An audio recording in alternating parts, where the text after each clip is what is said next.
Let's check out another YouTube short. This looks good. Grace is not a free ride in Mormonism, so to speak, because that's how they view ours is it's too easy, it's a free ride. Well, in a sense it is, but there was nothing I was going to be able to do to earn that ability to have eternal life. It was only going to be if somebody came down and picked me up and saved me. After all I can do, the question is, how much can you do? Right, and I think most Latter-day Saints know they're not doing enough. They're repenting every Sunday at sacrament, which they're supposed to do, and yet their scriptures, the standard works, Doctrine and Covenants, section 58, verse 43 says that the way that you know somebody has truly repented is you stop doing the sin. And Latter-day Saints, when you ask them, if you were to die right now, where would you go? They usually say to me, probably the terrestrial kingdom. I'm not doing everything I can do. Wow. Man. I don't think this guy understands grace in LDS theology. I don't think he understands it in the Bible either. First of all, there is a free ride to a certain extent. Meaning, everybody gets raised from the dead. We all get resurrection.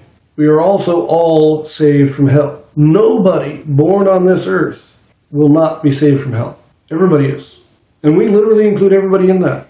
Even including what we call the sons of perdition will be saved from hell. Everybody is brought out of hell. You can read about this in Revelations chapter 20.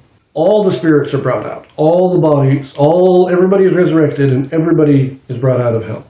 That's the free ride, and everybody gets it. No matter what you do, no matter who you are, no matter where you're born, what your life is like, you can be the vilest of sinners. Even Cain, who slew his brother Abel, the first murderer, he is called perdition in the scriptures. Not just a son of perdition, he is perdition.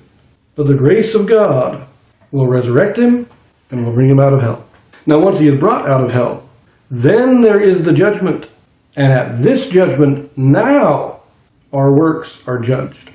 And those sons of perdition, those are the ones that suffer the second spiritual death, because now they are cast back into hell. Still resurrected, but back in hell. Everybody else is resurrected to glory.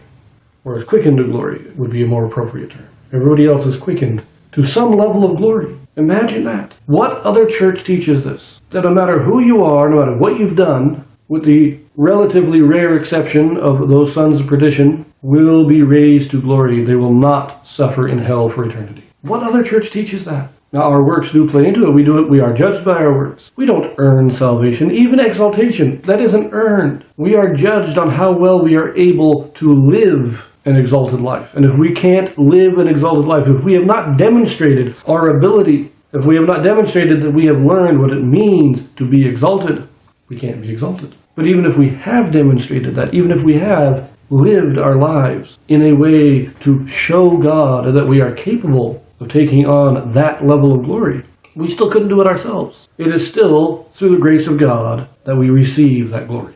I think even in the church, a lot of people misunderstand grace. I might have to do a video, because I think a lot of people don't fully understand how the grace of God works.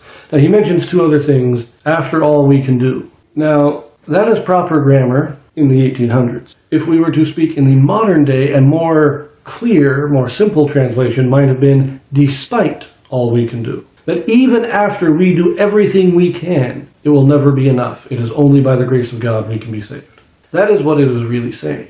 Now he talks about, if I ask members where they're going when they die, and they always say, I'm probably going to the terrestrial kingdom. Most members actually probably won't go to the terrestrial kingdom. They'll probably go to some level of the celestial. But for us to worry about it and to consider, am I doing enough?